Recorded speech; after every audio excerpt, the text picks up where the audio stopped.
ভালোবাসা দিয়ে রাত্রির অন্ধকারে মোবাইলে প্রেম করে ওই মেয়েটা অট্টালিকা বাড়ি ঘর ছেড়ে যদি আপনার সাথে বেরিয়ে চলে আসতে পারে, ওই মেয়েটাকে ভালোবাসা দিলে তাহাজ্জুদের নামাজ পড়বে না? বাপের ভালোবাসা, মায়ের ভালোবাসা, গোষ্ঠীর ভালোবাসা, বাড়ির ভালোবাসা সব ত্যাগ করে দিয়ে আপনার সাথে বেরিয়ে চলে এলো, ফেসবুকে প্রেম করেছে, তার এতগুলো সব ত্যাগ করে দিয়ে চলে আসতে পারছে। আর একটু বেশি ভালোবাসা দিয়ে একটু তাকে তাহাজ্জুদ বলে, তাহাজ্জুদটা সবচেয়ে গুরুত্বপূর্ণ সালাত আদায় করো, 5 ওয়াক্ত পড়ে ভাই, মন মেজাজ ভালো থাকবে, ইমান মজবুত হবে। হালালের পর একটু গুরুত্ব দাও, হারামকে বর্জন করো, হবে না? এটা আমার ছেলে, সবই সোশ্যাল মিডিয়ায় যাবে, আজকের বক্তব্যতার কোনটা বাকি থাকবে না। এটা আমার ছেলে, জিজ্ঞাসা করে না ওই মেয়েটা যতক্ষণ বক্তব্য রাখছিলাম, আমার সাথে বিয়ে হয়ে আমার শ্বশুর মদ খাওয়া ছেড়ে দিয়েছে, বিড়ি খাওয়া ছেড়ে দিয়েছে, জর্দা দিয়ে পান খাত সেটাও ছেড়ে দিয়েছে। একদিন পান খেতে যে বলছে, হাগো সাদা পান খেলে পরে আবার কোনো কিছু হবে নাকি? জর্দা দিয়ে পান তো দূর কথা, সাদা পান খেলে কোনো অসুবিধা টসুবিধা হবে নাকি? আমি বললাম যে পান খেলে খান, কিন্তু পানের সঙ্গে যে চুনটা মিশাচ্ছেন, চুনটা তো খাবারের মধ্যে পড়ে না। হে, পানের সঙ্গে চুন না মিশালে আবার পান খেয়ে আবার কি লাভ? ওই সাদা পানটাও বাদ দিয়েছে। আমার শ্বশুর এই আজকালের মধ্যে উমরা করতে যাচ্ছে, শ্বশুর শাশুড়ি দুটি খাত তো মদ, এখন উমরা করতে যাচ্ছে। ফ্যামিলি বদলাইছে, বদলায়নি? বলেন বদলায়নি? পান পর্যন্ত যে মদ খেত সে লোকটা পান খায় না, সে লোকটাকে বদলাইছে। এর মা আমার স্ত্রী ফজরে এদেরকে মেরে ধরে তুলে, জোহরের সময় ভাত রান্না করে বলে যে ভাত রান্না করা থাকলো, নামাজ পড়ে আসলে খেতে পাবি, নামাজ পড়বি না খেতে পাবি না, এটা তালা মারা থাকে। কদিন না খেয়ে থাকবে বলেন? এর ছোটটা 9টা জোহরের আজান দিচ্ছে, সাপুতে বসে আছে। আমি বলছি আরে আজান দিল, হাই আল্লাহ সালাম, হাই আল্লাহ সালাম, হাই আল্লাহ বলা, হাই আল্লাহ বলা করে যে মায়েকে ইকো লাগিয়ে আওয়াজ দিয়ে ডাকলো, তো সেটাতে আজান শুনতে পাসনি? হ্যাঁ শুনতে পেরেছি। এখানে বসে কেন? যাচ্ছি গো যাচ্ছি, মানে ওর একটু এরকম কথা, যাচ্ছি গো যাচ্ছি, জামাত তো হয়েই গেছে, আমি একাই পড়বো। আচ্ছা জামাত হয়ে গেছে, একাই পড়বি? তুই বস থেকে জামাত ফেল করছিস, আবার একাই পড়বো বলে গরম করছিস, তার মানে একাই পড়বো বলে গরম করলি কেন? হাতে ছিল একটা সেই হেসে বুঝেন তো, হাসুয়া ওগুলো বুঝেন তো, ওটা ছিল পাশে, হেসেটা নিয়ে সুজা কোপ মারার ইচ্ছা করলাম যে কেটে দুটান করবো, তো সুজা নামের উল্টে চাপালাম যে সব ছেলে পেলে এখন মেরে যদি জাহান নামে যায় তাও ভালো, ও পরকালে জাহান নামে যেও তো সে নিজেকে পোস্তানা লাগবে। এই সব ছেলে জন্ম দিয়ে কি লাভ হয়েছে? ওই যদি নামাজ না পড়ে তো ছেলে পেলে ভালো হয়, আর নানা মুখগুলি বেরো, এর মুখটা যেন আর কেউ না চালাতে পারে, মুখ বন্ধ করতে হবে। তার জন্যে হেসের উল্টো পিঠে কোপ মারলাম যে নামাজটা না পড়তে এখানে বসে আছিস কেন? আমি দেখছি গতকালকে ফজরে আমি নিজেই উঠতে পারিনি, এই যে একটা সময় বাড়ি যে আজ যেতে পারি 3টে বাজে, গড়া দেবো বললি ফজরে আজান দিয়ে দেবে, জামাত আমার ফেল হয়ে যাবে, আমি জামাত পাবো কি পাবো না? অধিকাংশই জামাত কিন্তু আমি নামাজ পড়ি, জামাত ফেল করতে চাই না।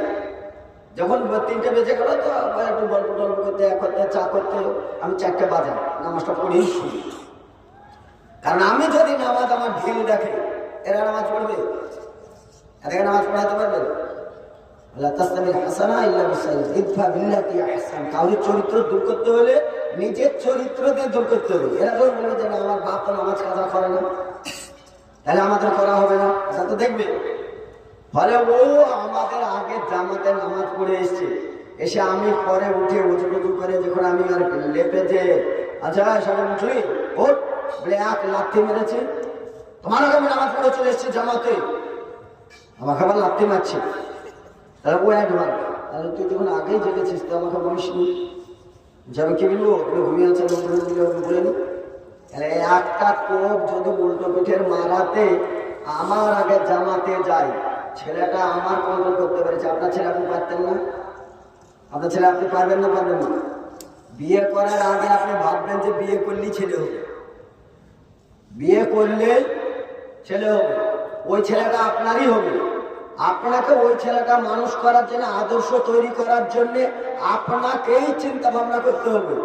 যেহেতু ওই ছেলেটাকে আপনাকেই মানুষ করতে হবে, আপনাকেই প্রতিফলিত করতে হবে, আপনাকেই গ্রামের স্ট্যান্ডার্ড বানাতে হবে, আপনাকেই সামাজিক বানাতে হবে, আপনাকেই ওই ছেলেটাকে সমাজের একজন প্রতিনিধি তৈরি করতে হবে, ওই ছেলেটাকে ন্যায় বিচারক শেখাতে হবে, ওই ছেলেটাকে সত্যায়ন শেখাতে হবে, ওই ছেলেটাকে অন্যায়ের প্রতিবাদ শেখাতে হবে, ন্যায় সঙ্গত ভাবে লড়াই করতে শেখাতে হবে।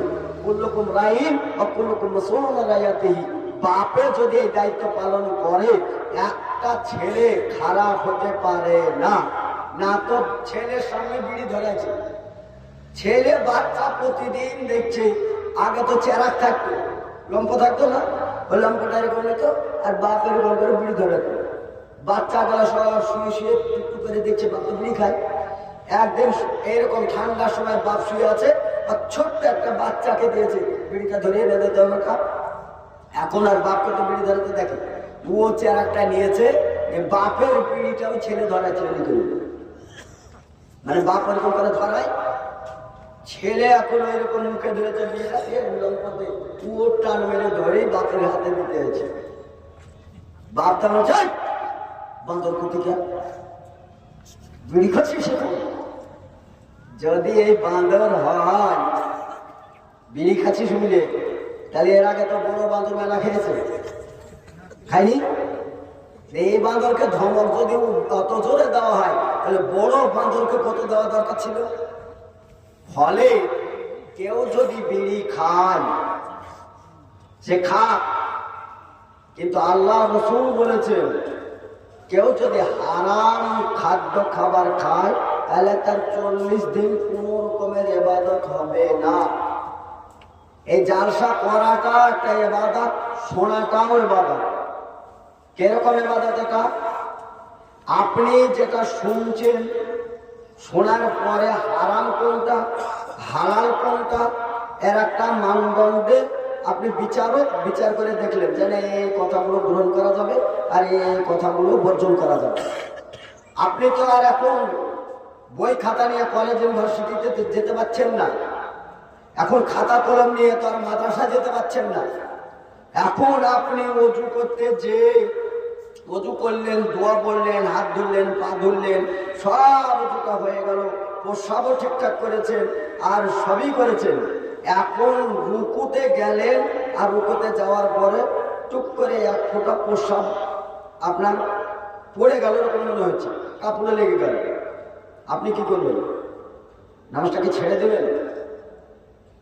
আপনার তখন ধারণা হলো যে ওযুটা তো আমার ভেঙে গেল বা নাপাক হয়ে গেল, আমি কি করব? আমাকে নামাজ ছাড়বো। আর নামাজ যদি ছাড়তে হয়, তাহলে আপনি ফার্স্ট কাতার আছেন, পিছন কাতারে এখনো 10টা কাতার আছে, বেরাবার রাস্তা কি আছে? কি করে শিখবেন আপনি? শিখতে হলে যার সাথে শিখতে হবে, মশলা শিখলে এই সমস্ত জায়গায় শিখতে হবে। এই সমস্ত জায়গা থেকে শিখার পরে তখন আপনার মনের সন্দেহটা দূর হবে। রাসূল সাল্লাল্লাহু আলাইহি সাল্লাম বললেন, আজান যখন দেয় শয়তান দ্রুত গতি পালায়। আজান যখন দেয় শয়তান পালায়। আবার হাদিসের আরেক পাঠ বলছে যে যখন নামাজের অবস্থায় থাকে, রুকুতে থাকে, সিজদায় থাকে, তখন শয়তান এসে পাছায় ফু দেয়। এখন দুটো কথা হলো, আজান দিলে শয়তান পালায়, আর আজান হয়ে যাওয়ার পরে শয়তান দ্রুত গতিতে এসে নামাজের রুকু বা সিজদার মধ্যে এসে পাছায় ফু দেয়। আপনার মনে সন্দেহ হয় 22 হয়ে গেল নাকি, 22 হয়ে গেল নাকি, এরকম সন্দেহ। আর এই সন্দেহটা শয়তান করিয়ে নামাজের মনোযোগ থেকে আপনাকে সরিয়ে দিয়ে শয়তান নামাজটাকে ভঙ্গ করার চেষ্টা করে। রাসূল সাল্লাল্লাহু আলাইহি সাল্লাম বললেন, এইটা যদি হয়ে থাকে তাহলে তার দুটো কারণ দেখে রাখবে। যেই ধার দিয়ে বায়ু বেরায় ওই জায়গাটা যতই কষাকষি করেন, ওই দিক দিয়ে বেরালে একটা আওয়াজ আসে, খুব চেষ্টা করার পরেও একটা আওয়াজ চলে আসে, আসে না? তাহলে আল্লাহ রাসূল বললেন, হয় আওয়াজ পাওয়া যাবে আর যদি আওয়াজ নাও পাওয়া যায়, খুব চেপে চুপেও যদি ছাড়ে, তাহলে যে গোডাউনে মাল ম্যাটেরিয়াল থাকে এই গোডাউনটা খুব দুর্গন্ধযুক্ত, সে তো সেখান থেকে হালকা হলেও একটা গন্ধ আসবে না? যখন ওই গন্ধ আসবে তখন তুমি নামাজটাকে ছেড়ে দাও। আর যদি আওয়াজ চলে আসে তাহলে তো ক্লিয়ার হয়ে গেল, নামাজটা ছেড়ে দাও। বেড়াবে কি করে? তখন তুমি সরাসরি নাকে হাত দাও আর গলায় করে একটু সাইড করো। যারা নামাজি লোক তারা সাইড দিবে, সরাসরি ওযুর কাছে চলে গিয়ে ওযু করে আসতে হবে। সালাত চলতেই আছে, আপনি এসে ওই জামাতি পেলেন, ওই সালাতে পেলেন, এক রাকাত যদি ছুটে যায় ওই রাকাতটাকে পূরণ করে ওই জামাতে আপনি সালাম ফিরে দেবেন। তাহলে একটা মশলা কি পাওয়া গেল যে সালাতের অবস্থায় যদি কাউরের বাই সরে বা দুর্গন্ধ হয় তাহলে জামাত থেকে বেরিয়ে যেতে হবে, একটা পাওয়া গেল। যদি দুর্গন্ধ না হয়, আওয়াজ যদি না হয়, তাহলে জানতে হবে যে শয়তান এটা কারবার করাছে, এটা আমার ওযু ভঙ্গ হয়নি, সালাতটা দিব্যি হয়ে যাবে। পোশাক যেটা একটু পড়ে যাবে বা এরকম হবে, তখন আপনার এরকম হওয়া অবস্থায় আপনি এইটার অবস্থাতেই আপনি সালাত আদায় করে নেবেন, এটাতে বেরিয়ে যাওয়ার আর কোনো যুক্তি নাই। পরবর্তী যখন ওযু করবেন, ওযু করা শীতের পোশাক নেই বা পাচ্ছেন না, ওযু করার পরে হাতের পানিটা এরকম করে ছিটিয়ে দিবেন। নারী পুরুষ নির্বিশেষে সবারই একই বিধান। তাহলে এখানে একটা মশলা পাওয়া গেল। তাহলে বোঝা গেল নামাজের মধ্যে, সালাতের মধ্যে আমাদের শয়তানের ওসওয়াসা কি করে এইটা থেকে আমরা মশলা পেলাম কি?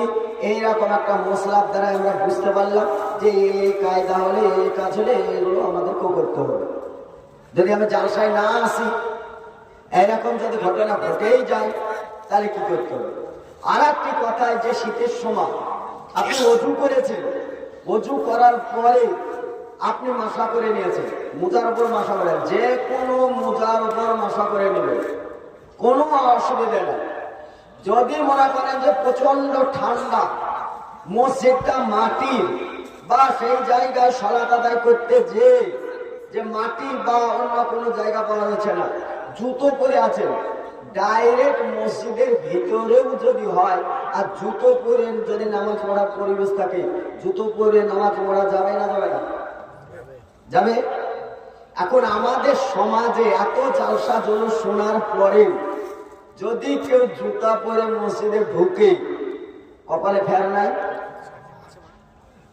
নামাজ পড়া যাবে। আমরাই বলছি, আমি যদি মসজিদে ঢুকি জুতো পরে, মেনে নেবেন আপনারা? মানবেন না। যে লোকটা হাদিস জানে শুনে, ওই লোকটি মসজিদকে এতটাই ভালোবাসে, বাসার পরে জুতো পরে নামাজটাকে ওরা গ্রহণই করতে চাইবে না বা পড়তেও দিবে না। মসজিদের ভালোবাসার কারণে রাসূলের ভালোবাসাটাকে দূরে সরিয়ে দেয়। তাহলে মান তামাসসাকা বিসুন্নতি ইনদা ফাসাদ উম্মতি ফালা হুয়া আজরুহু। রাসূল সাল্লাল্লাহু আলাইহি ওয়াসাল্লাম বলেন, কোন একটা সুন্নাতকে জীবিত করা সব শহীদের মর্যাদা।